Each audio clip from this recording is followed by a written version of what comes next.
Welcome to the Daily Exchange. We're talking about cryptocurrency right now and the security of it. Bitcoin bouncing back up. We'll see you guys right after this.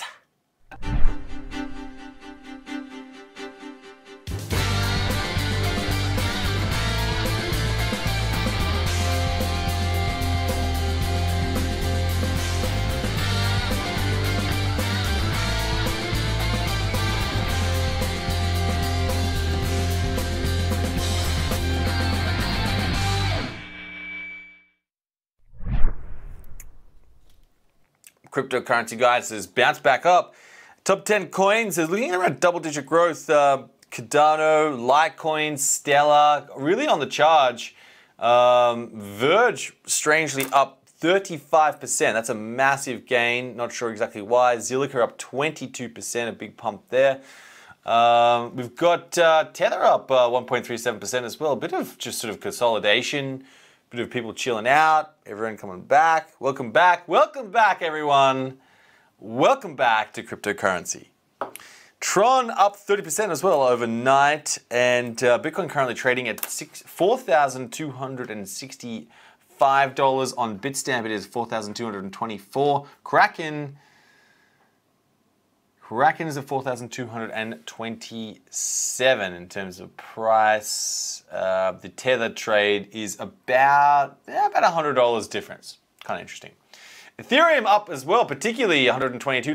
Bitcoin Cash at $189. Bitcoin SV at $91.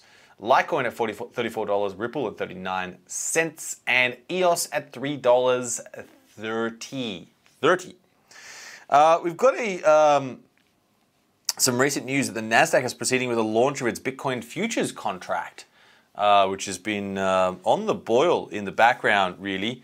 Came at Consensus Invest in last Thursday in New York, which actually some of the HiveX guys are at right now. The New York Stock Exchange chairman Jeffrey Sprecher posited, will digital assets survive? The unequivocal answer is yes. We're kind of agnostic to price. This market affirming comment was obviously followed up by the ICE backed. Joel, have you got my back? Yeah. Yes, I do. That took me a moment to get to the microphone.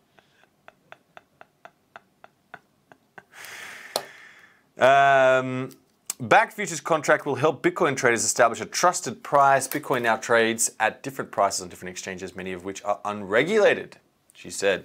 This was Kelly Loeffler from Backed, the CEO. And then obviously we've got Nasdaq making this decisive move, which is really good.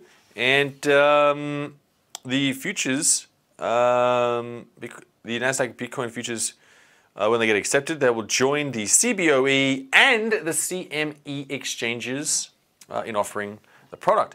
BitMEX as well has been absolutely booming right now, doing $3 billion in Bitcoin derivatives trade volume per day. That's pretty out there, and it's also smashed volumes. Its top volume was $3 billion in a day. So for $8 billion in a day. So that's the top volume. It's been smashing through that as well several times throughout the year, which is incredible. And you can see obviously why Nasdaq wants to get in on the action. Now we're talking about security right now today, and there's been a lot of what's sort of been going around, some new scams, and I want to talk particularly about how to protect yourself from SIM swapping scams.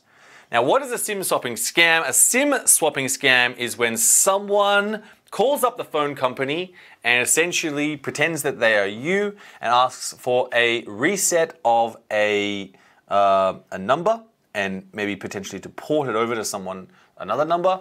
And then they ask and go to your email provider or your two-factor authentication and they request an SMS to come out.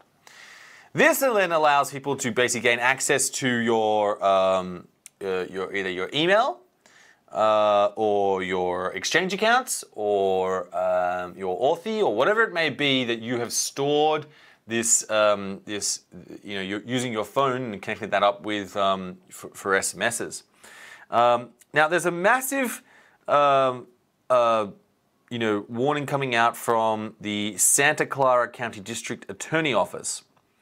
And they're suggesting this sort of three ways. Obviously, potentially that the mobile network employee is convinced to partake in a crime, or the employee commits the crime themselves, or a person's confidential data is purchased on the dark net or dark web, which then allows the hacker to call up the network provider and convince them that they are the owner of the number.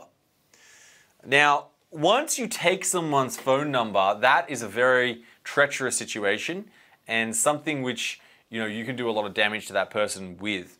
Now, what can you do? And we'll just talk about here. Detective Caleb Tuttle has given us some suggestions. So let's say I have a Coinbase account and I have it set up to require a password and a one-time code generated by Authy, right?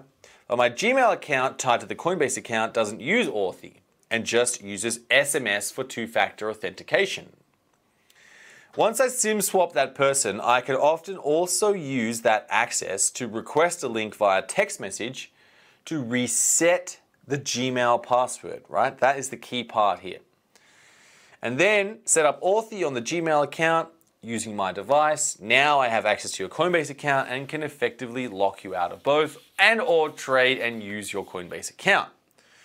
Right, so the first thing you want to do with this is you want to basically ensure that you've set up two-factor authentication without SMS. So potentially even switching off the SMS feature on your exchange.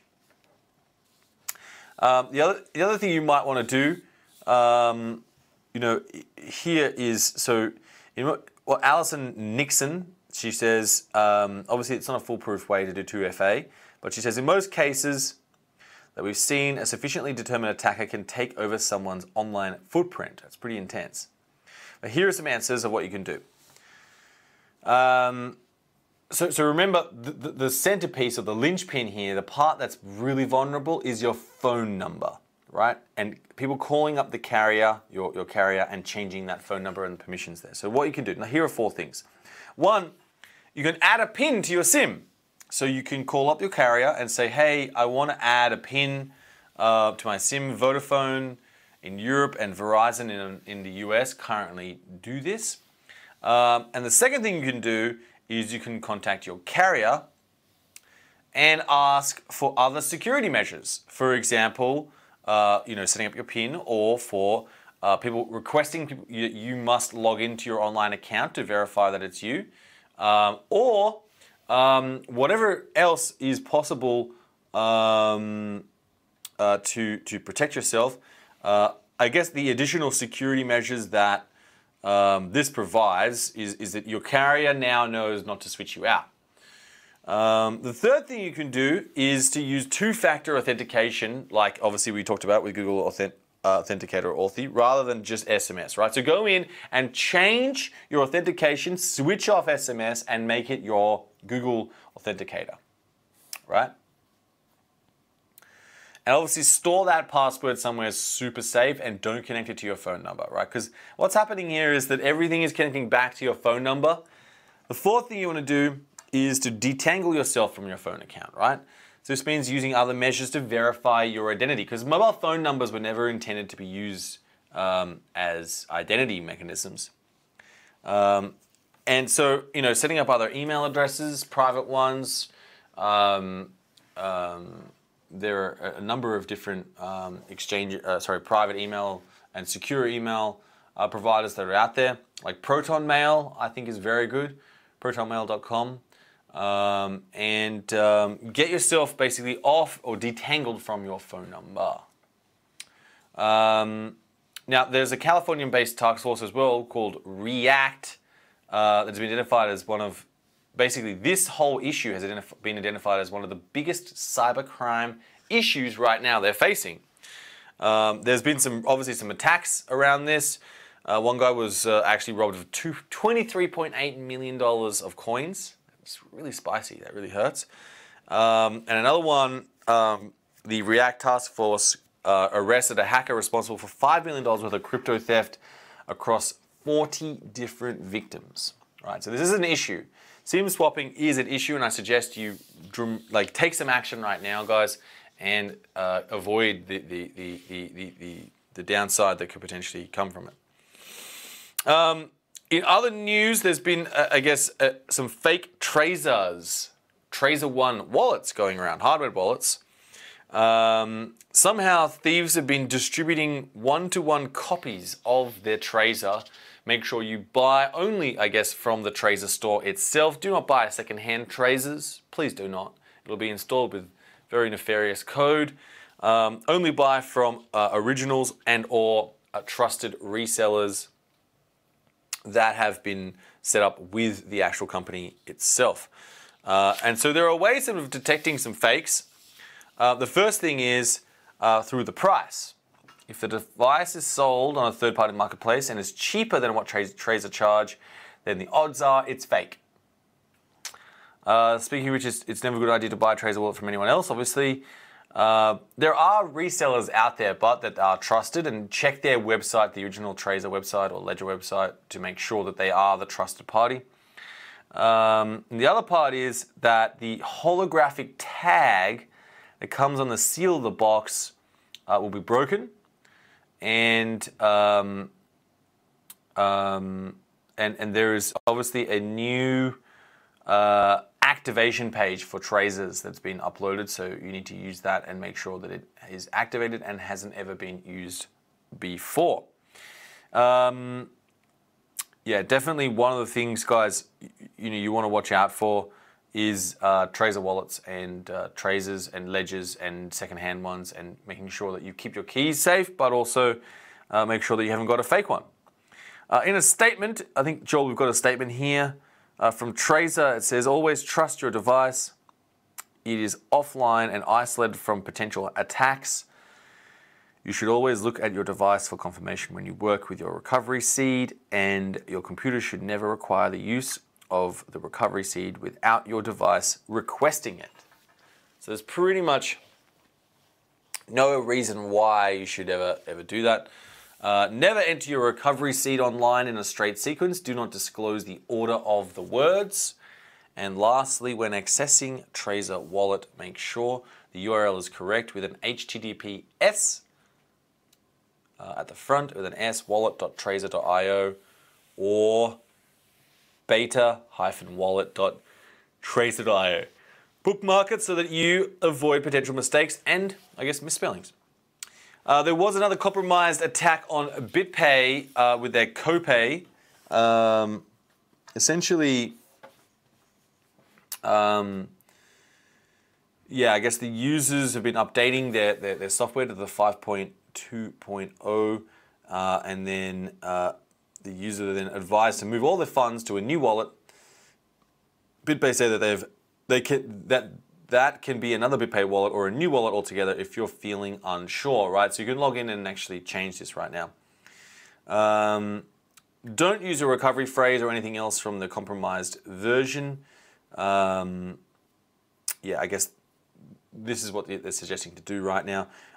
In terms of how it actually happened, Andrew Munro, our writer here at Finder, Crypto Finder, has said the attack took advantage of workflow quirks in open source development. Specifically, someone going by Right9 Control managed to gain ownership and control of a package of code owned by someone going by Dominic Ta.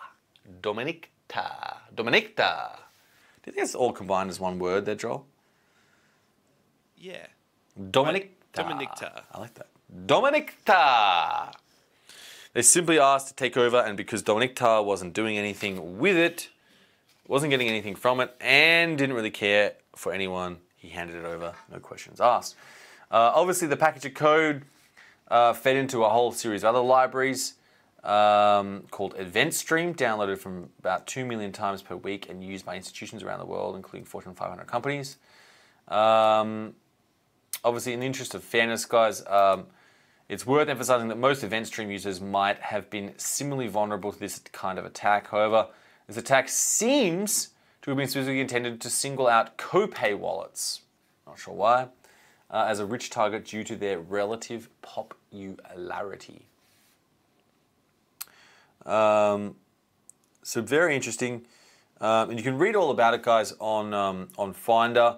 There is a full write-up about it. Andrew goes into extreme detail about basically how it's basically exposed some issues with the open source commitment process, and I guess yeah, something to look out for. I guess we need more people obviously checking out the code, making sure that it is okay, and I guess taking advantage of people who aren't doing something with their open source code can affect and will affect the code. All right, guys. That is the end of the data exchange today. We are seeing Jimmy Song tomorrow. Do subscribe, do click the little bell button, and we'll see you guys tomorrow. Yeah.